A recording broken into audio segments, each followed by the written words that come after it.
Youth assembly election result, Modi का वो क्या मंत्र था जिससे बीजेपी ने गुजरात में करिश्मा कर डाला। BJP landslide victory in Gujarat. Gujarat में पिछले 27 साल से सत्ता पर काबिज बीजेपी इस बार अब तक की सबसे बड़ी जीत के भी रिकॉर्ड को ध्वस्त करने जा रही है। वह 158 सीटों पर आगे चल रही है। वहीं कांग्रेस बमुश्किल से 2 अंकों में पहुंचती दिख रही। बीजेपी के इस करिश्मे के पीछे पीएम मोदी का बड़ा हाथ है। गुजरात में बीजेपी सबसे बड़ी जीत के रिकॉर्ड को तोड़ने की ओर। 182 सीटों में से 156 पर बीजेपी आगे, कांग्रेस की दुर्गति सिर्फ 17 सीट पर आगे। 2017 के चुनाव के बाद पीएम मोदी ने अपने मास्टर स्ट्रोक से गृह राज्य में किया करिश्मा। प्रधानमंत्री नरेंद्र मोदी के गृह राज्य गुजरात में बीजेपी अब तक की सबसे बड़ी जीत की ओर बढ़ चुकी है। कुल 182 सीटों में वह 156 पर आगे चल रही है। कांग्रेस 17 सीटों पर सिमटती दिख रही। वहीं आम आदमी पार्टी सूबे में अपना खाता खोल सकती है। उसे 5 सीटों पर बढ़त है जबकि 4 पर अन्य आगे हैं। 2017 के विधानसभा चुनाव में बमुश्किल अपनी सत्ता बचा पाने वाली बीजेपी 5 साल बाद अभूतपूर्व कामयाबी कैसे हासिल कर ली? इसका जवाब है प्रधानमंत्री नरेंद्र मोदी का सक्सेस मंत्र। आखिर क्या था मोदी का वो मंत्र जिससे बीजेपी ने गुजरात में करिश्मा कर डाला? आइए समझते हैं।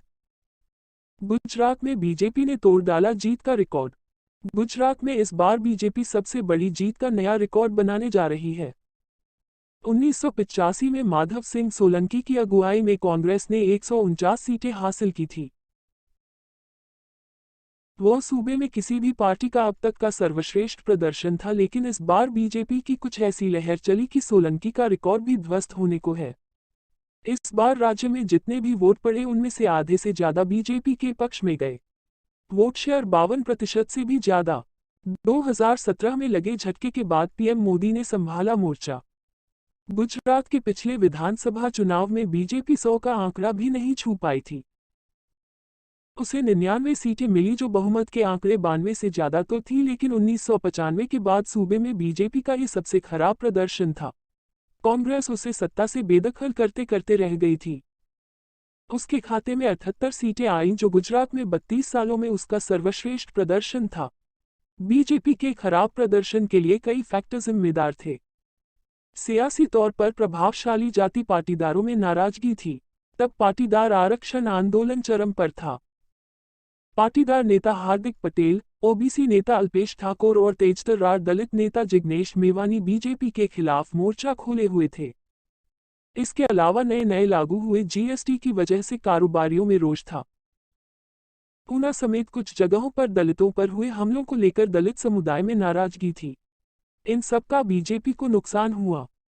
2017 में लगे झटके के बाद प्रधानमंत्री नरेंद्र मोदी के कान खड़े हो गए। उन्होंने बीजेपी के सबसे मजबूत गढ़ और अपने गृह राज्य को बचाने के लिए खुद मोर्चा संभाल लिया। प्रतिद्वंद्वी को कमजोर करने वाला मंत्र। प्रधानमंत्री नरेंद्र मोदी का पहला मंत्र था प्रतिद्वंद्वी को इतना कमजोर कर दो कि हौसला ही टूट जाए। 2017 के बाद बीजेपी ने चुन चुनकर उन नेताओं पर डोरे डालने शुरू कर दिए जो भविष्य में उसके लिए खतरा साबित हो सकते थे और जो कांग्रेस को ताकत पहुंचा रहे थे। पाटीदार आंदोलन के नेताओं में फूट पड़ गया। आंदोलन के चेहरे हार्दिक पटेल अलग थलग पड़ गए। बाद में वो कांग्रेस में शामिल हो गए। प्रभावशाली युवा नेता और ओबीसी चेहरे अल्पेश ठाकोर को अपने साथ मिलाया। ठाकुर ने 2019 में कांग्रेस के साथ साथ राधनपुर विधानसभा सीट की सदस्यता से भी इस्तीफा देकर बीजेपी का दामन थाम लिया। हालांकि उसके बाद हुए उपचुनाव में उन्हें हार का सामना करना पड़ा। चुनावी साल 2022 आते आते बीजेपी हार्दिक पटेल को भी कांग्रेस से तोड़कर अपने पाले में लाने में कामयाब हो गई। कभी पानी कर पीएम मोदी को कोसने वाले हार्दिक पटेल का ऐसा हृदय परिवर्तन हुआ कि वह उनके मुरीद हो गए और उन्हें गुजरात और देश का गौरव बताते नहीं थकते। कैबिनेट में फेरबदल कर गुजरात को साधा। प्रधानमंत्री नरेंद्र मोदी ने जुलाई 2021 में अपने कैबिनेट में अहम फेरबदल की और उसके जरिए गुजरात को साधने की कोशिश की जो कामयाब रही। सौराष्ट्र रीजन से 3 सांसदों को मंत्री बनाया गया।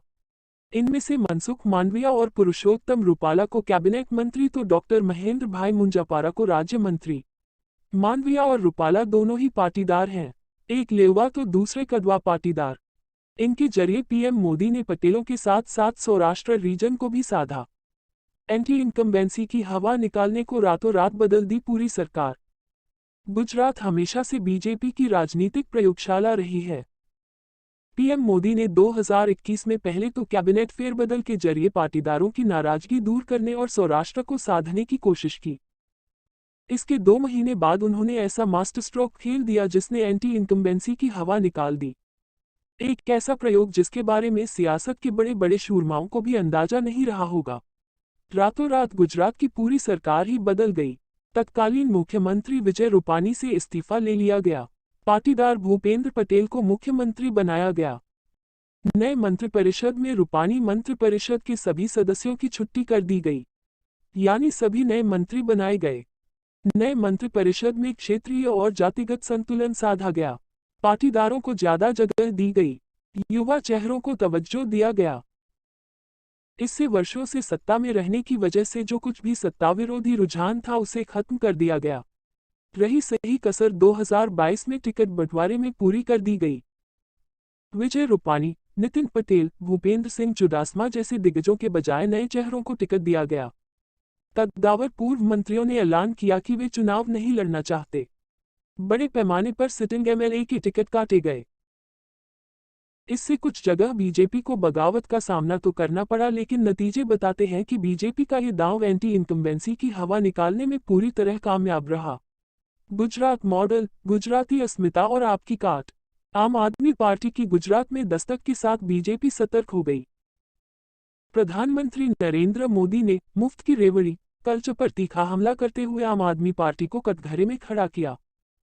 बीजेपी पूरी तरह आम आदमी पार्टी पर हमलावर रही। हमेशा की तरह इस बार भी गुजराती अस्मिता का दांव खेला।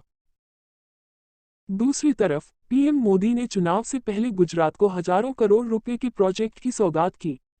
ताबड़तोड़ शिलान्यास और लोकार्पण कार्यक्रम हुए। बीजेपी ने गुजरात के विकास मॉडल को शोकेस किया। फॉक्सकॉन वेदांता ने सेमीकंडक्टर चिप बनाने के 20 अरब डॉलर के प्रोजेक्ट के लिए गुजरात को चुना।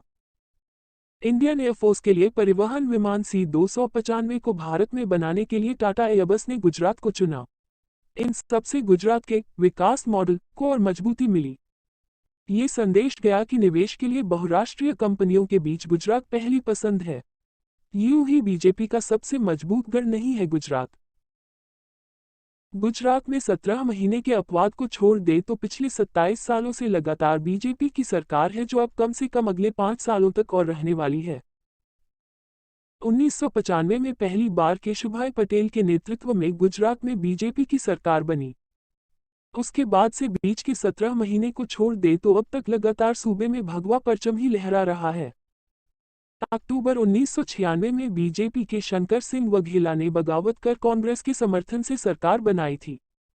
वघेला ने बगावत के बाद राष्ट्रीय जनता पार्टी नाम से एक अलग पार्टी बनाई। अक्टूबर 1997 में वघेला ने पद छोड़ा तो राष्ट्रीय जनता पार्टी के ही दिलीप पारेख मुख्यमंत्री बने, जो मार्च 1998 तक पद पर रहे।